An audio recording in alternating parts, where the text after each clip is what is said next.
नमस्कार. आज आपण बनवतोय व्हेज फ्राईड राईस.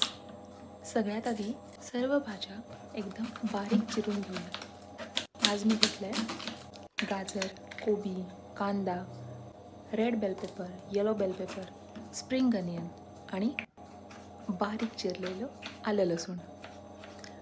सर्वप्रथम एका पॅनमध्ये थोडं तेल गरम करूया आणि त्यामध्ये घालूया आलं लसूण जे आपण बारीक करून घेतलं होतं. सौते. त्यानंतर यामध्ये हळूहळू एक एक करत सर्व भाज्या घालून घेऊया आणि मध्ये मध्ये परतत राहूया. कुठलाही चायनीजचा पदार्थ करताना तो नेहमी मोठ्या गॅसवर करायचा, म्हणजेच भाज्यांचा क्रंचीनेस टिकून राहतो. यानंतर यामध्ये आपण घालूया थोडंसं मीठ, थोडंसं ब्लॅक पेपर आणि व्हिनेगर आणि सोया सॉस.